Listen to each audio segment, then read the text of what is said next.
شروع کیا گیا، اللہ کے نام سے شروع کیا گیا ہے یا نہیں، چاہے وہ سفر کے مہینے میں کیا جائے، انشاءاللہ اس کام میں اللہ تبارک و تعالیٰ کیا کرے گا، برکت دے گا اور خیر کا وہ کیا بنے گا، سبب بنے گا۔ آپ جانتے ہیں کہ یہود و نصارہ کے یہاں، اہل مغرب کے یہاں گنتیاں پائی جاتی ہیں اور انہی سے متاثر ہو کر ہمارے مسلمانوں میں بھی 786 اور کیا کیا چلتا ہے۔ یہ اعداد کا شمار یہ یہود و نصارہ کی دین ہے، مسلمان قوم میں یہ چیزیں نہیں پائی جاتی۔ تو قرآن کے نزول کے وقت بھی انہوں نے کاف یا عین صاد کی گنتیاں لگائی تھی اور کہا تھا یہ نبی اتنے دن تک زندہ رہے گا اور کیا ہوگا اور کیا ہوگا اور کیا نہیں۔ مولانا اس کی تفصیل آپ کو بتائیں گے انشاءاللہ دوسرے دروس میں۔ یہاں میں آپ سے عرض کرنا چاہتا ہوں کہ 13 کا عدد ان کے یہاں منحوس مانا جاتا ہے۔ کس کے یہاں؟ یہود و نصارہ کے ہاں، اہل مغرب کے ہاں۔ افسوس کی بات ہے اس امت اسلام کے ہاں بھی یہ عقیدہ پایا جانے لگا۔ سفر کے مہینے میں 1 سے لے کر 13 تاریخ تک نامعلوم کیا کچھ حرکتیں کی جاتی ہیں۔ خاص طور سے عورتیں اس بارے میں انتہائی قسم کی بدعقیدگی کی شکار ہیں اور وہ یہ سوچتی ہیں کہ 1 سے لے کر 13 تاریخ ہیں، یہ بہت ہی خطرناک ہیں۔ بعض لوگ تو ان کو 13 تیری اور تیزی اور کیا نام ہے کس سے نام دیتے ہیں اور اپنے مذمومہ اعتقاد کو، نحوست کو دور کرنے کے لیے چنے کی گھگنیاں تک ابالتی ہیں، اس کو صدقہ و خیرات کرتی ہیں، اس دن گوشت نہیں کھاتے ہیں اور کن چیزوں سے اجتناب کیا جاتا ہے۔ اور تصور اور عقیدہ یہ ہے کہ اگر ہم نے ایسا کر لیا تو سفر کی 13 تاریخ کی سختی یا اس کی نحوست ہم سے کیا ہو جائے گی، دور ہو جائے گی۔ میرے بھائیو اور دوستو، اس طرح کا کوئی بھی عقیدہ یہ بد ہے، اسلام کے خلاف ہے، اسلام کے صفحات اس قسم کے توہمات سے پاک ہیں۔ ہمارے ہاں شادی کے تعلق سے دیہات میں باقاعدہ مسل مشہور ہے 3، 13، 23، یعنی ان تاریخوں میں دن نہیں رکھنا چاہیے۔ دن رکھنا سمجھتے ہیں شادی کے لیے، بیٹی بیٹے کے لیے جو دن متعین کیا جاتا ہے، فوراً کسی سے پوچھو عام آدمی، ہاں 3، 13، 23 یہ دن مت رکھنا۔ کیوں نہ رکھنا بھائی؟ وہی عقیدہ ہے ہمارے یہاں تو جبو دستار پہن کر کے اور بعض تو دارالعلوموں کی ڈگریاں لے کر کے اس پر مہر لگا کر کے جنتریاں بنائی جاتی ہیں اور اس میں لکھا رہتا ہے فلاں مہینہ شادی کے لیے مناسب، فلاں دن شادی کے لیے مناسب اور فلاں دن شادی کے لیے کیا ہوگا۔ اللہ اکبر! کون سا دن شادی کے لیے مناسب نہیں ہے؟ جس دن بچے کو اور بچی کو فرصت ہو، ماں باپ کو فرصت ہو، دونوں طرف سے مناسب رشتہ آ جائے، اس دن شادی کر دو۔ شادی کی بنیاد استوار اسلامی نہج پر ہو، ان کے لیے دعائیں اسلامی نہج پر، تو انشاءاللہ خیر ہی خیر ہوگا، خوشیاں ہی خوشیاں ان کی زندگی میں آئیں گی۔ اس طرح کا عقیدہ میرے بھائیوں آج جو ہمارے قوم میں چلن ہے، عام ہوا ہے، ہمیں تو ڈر لگتا ہے کہ کسی دن ہم کو وہ دن نہ دیکھنے پڑے کہ ہم کو شادیوں کے لیے مولویوں کے پاس پنڈتوں کی طرح جانا پڑے۔ جس طرح ہندو قوم میں جا کر کے وہاں سے جو کیا کرتے ہیں، شادی کے لیے کیا نکالتے ہیں، مہورت۔ ہم کو بھی جانا پڑے گا ان مولویوں کے پاس اور ان کو گھوس دے کر کے مہورت صحیح کروانا پڑے گا۔ پیسہ دو گے تو کہیں گے ہاں فلاں دن تمہاری شادی کا مناسب ہے، پیسہ اگر پنڈتوں کی طرح نہ ملا تو پتہ چلا کہ وہ دن کیا ہو جائے گا۔ اللہ اکبر! امت اسلام، امت توحید، جو اللہ کی وحدانیت کی قائل، جس کا عقیدہ کہ اللہ ہے نفع ضرر کا مالک اور سارے دنوں کو پیدا کرنے والا، اس طرح کا عقیدہ اور تصور کہ 13 تاریخوں میں شادی نہ ہو، 3، 13 میں نہ ہو، 23 میں نہ ہو اور یہ شادی بربادی کی طرف چلی جائے گی۔ میرے بھائیو اور دوستو، اس قسم کا تمام عقیدہ اللہ کے رسول جناب محمد رسول اللہ صلی اللہ علیہ وسلم نے سختی سے اس کا انکار کیا۔ ہمارے یہاں ایک عقیدہ اور پایا جاتا ہے، انہی 13 تاریخوں میں باقاعدہ شادی شدہ جوڑوں کو آپس میں ملنے نہیں دیا جاتا ہے۔ پرانے جوڑے 3 دن تک نہیں ملتے ہیں اور نئے جوڑوں کو تو 13 دن تک ملنے نہیں دیا جاتا ہے۔ کہا جاتا ہے اگر بیوی کا منہ دیکھا تو نحوست آ جائے گا۔ مہینہ محرم کا شروع ہوتا ہے، علماء دین کے سامنے ایک لمبا سوال کا فہرست، مولوی صاحب دکان کھولنا چاہے، مولوی صاحب شادی کرنا چاہے، مولوی صاحب بیوی کا منہ دیکھنا چاہے، یہ عقیدہ اسی کے دین ہے میرے بھائیوں اور دوستوں۔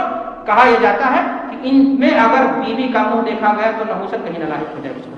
اللہ اکبر! یہ عقیدہ آپ ذرا بتائیے کہ کیا اس ہندوؤں کے عقیدے کے مترادف نہیں ہے؟ شادی کے بعد پتہ نہیں ان کے یہاں کون سی کالی رات آتی ہے جس رات کو میاں بیوی آپس میں نہیں ملتے اور سوچتے ہیں کہ اگر وہ رات گزر گئی تو زندگی ساری کی ساری پھر کیا ہو جائے گی، خیر سے گزر جائے گی، اور اگر اس رات میں کوئی گڑبڑی ہوئی تو زندگی کیا ہو جائے گی، تباہ اور برباد ہو جائے گی۔ یہ افسوس کی بات ہے۔ یہ 13 تیری یا اس طرح کے نحوست کے عقیدے جو سفر کے مہینے میں آج جوڑے گئے ہیں، یقین مانیں یہ ہندو قوم کے ساتھ رہنے اور بسنے کی وجہ سے ہمارے ساتھ آئے ہیں۔ اور اگر آپ غور سے دیکھیں گے تو ہندوستان کے مشرکوں کا عقیدہ زمانے کفر کے مشرکوں کے عقیدے سے بہت زیادہ میل جول کھاتا ہے. اور آج کا مسلمان قرآن نہیں پڑھتا، دین کی کتابیں نہیں پڑھتا، علماء دین کے پاس سینٹروں میں نہیں آتا، کہتا مولوی صاحب میں بزی ہوں، لیکن سیریل ضرور دیکھتا ہے.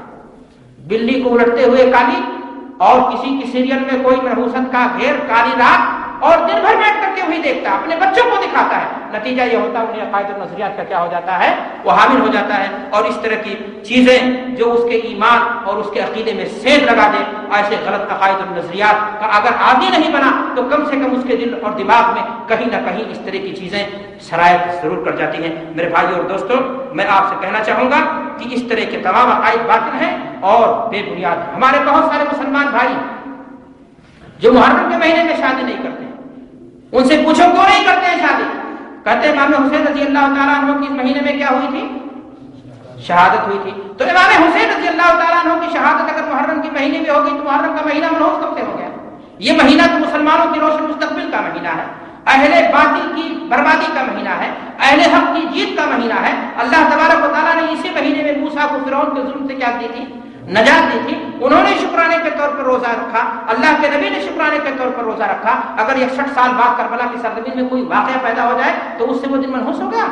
اچھا چلو وہ دن منحوس ہو گیا. سفر کی تاریخ میں پھر امام حسن رضی اللہ تعالیٰ عنہ کا انتقال ہو گیا، سفر کا مہینہ بھی کیا ہو گیا؟ منحوس ہو گیا.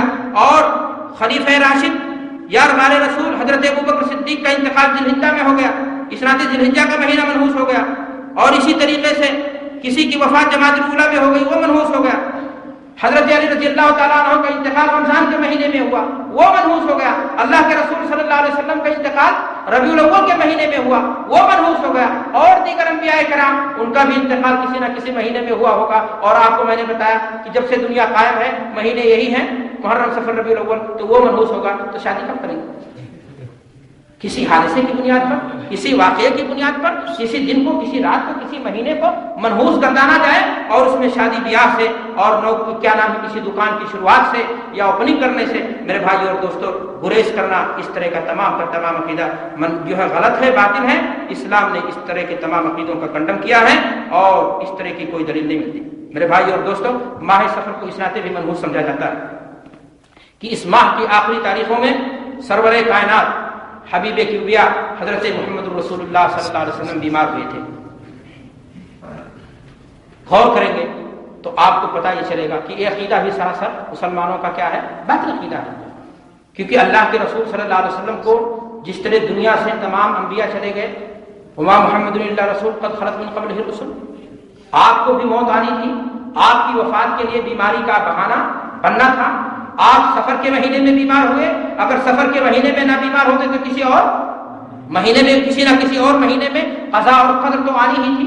تو اللہ کے رسول صلی اللہ علیہ وسلم کی بیماری کی بنیاد پر کسی مہینے کو منحوس مان لینا، یہ میرے بھائی اور دوستوں یہ عقل سے بعید تر چیز ہے اور ایک مسلمان کا عقیدہ نہیں ہو سکتا. میرے بھائی اور دوستوں، آج مسلمانوں کے اندر سفر کا آخری بدھ ہے، اس کو بھی کیا کیا جاتا ہے؟ اس بدھ کو جو ہے کیا کیا جاتا ہے؟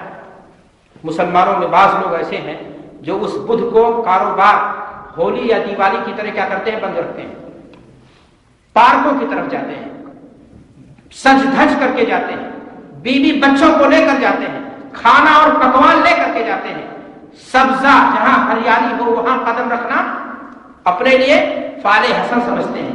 دلیل کیا ہے ان کا؟ دعویٰ کیا ہے ان کا؟ کہ اللہ کے رسول صلی اللہ علیہ وسلم آخری بدھ کو آپ کی بیماری میں افاقہ ہوا تھا اور مدینۃ الرسول سے باہر آپ تشریف لے گئے تھے، تھوڑا سا آپ کی طبیعت تاکہ بحال ہو جائے. میرے بھائی اور دوستوں، تاریخی اعتبار سے اگر آپ دیکھیں گے تو آپ کو یہ بات سراسر غلط اور جھوٹ نظر آئے گی. اللہ کے رسول صلی اللہ علیہ وسلم کی بیماری دراصل آخری بدھ کو شروع ہوئی تھی. آپ کی بیماری میں افاقہ نہیں ہوا تھا، بلکہ آپ کی بیماری اس دن سے کیا ہوئی تھی؟ شروع ہوئی تھی. حافظ ابن کثیر رحمۃ اللہ علیہ فرماتے ہیں بدا برسول اللہ صلی اللہ علیہ وسلم مرضه الذي مات منه يوم الاربعاء ليلتين بقي من سفر، کہ اللہ کے رسول صلی اللہ علیہ وسلم کی جو بیماری کی شروعات ہوئی وہ کہاں سے شروعات ہوئی؟ سفر کی 2 راتیں باقی رہ گئی تھی اور دن کیا تھا؟ بدھ کا تھا. تو میرے بھائی اور دوستوں واقعہ اس کے خلاف جا رہا ہے. اور اگر مان بھی لیا جائے کہ اللہ کے رسول صلی اللہ علیہ وسلم کو افاقہ ہوا تھا تو ایک فطری بات ہے کہ اللہ کے رسول کسی دن بیمار ہوئے تو کیا اس اس دن امت اسلام پیٹ پکڑ کر کے بیمار ہو جائے گی. اللہ کے رسول صلی اللہ علیہ وسلم کو اگر کسی دن معدے میں پریشانی آئی تھی تو اس دن سارے لوگ جلاب لے لیں گے. اللہ کے رسول صلی اللہ علیہ وسلم کو اگر کسی دن کسی چیز کا علاج ہوا تھا تو اس دن سارے لوگ جا کر کے آنکھ بنوائیں گے. یہ تو ایک انسانی بشری تقاضے کے مطابق اللہ کے رسول صلی اللہ علیہ وسلم کے ساتھ اللہ تبارک و تعالیٰ کی قضا و قدر تھی. اس کی بنیاد پر کسی مہینے کو مرحوم سمجھنا اور کسی مہینے کو برا سمجھنا میرے بھائیو اور دوستو یہ سراسر ناانصافی ہے. اللہ تبارک و تعالیٰ فرماتا ہے ما اصاب من مصیبت الا باذن اللہ کہ اللہ کے حکم سے جو مصیبت آتی ہے. اللہ کے نبی جناب محمد رسول اللہ صلی اللہ علیہ وسلم کو بھی موت آنی تھی اور آئی اور آپ کی زندگی کا خاتمہ کر کے چلی گئی.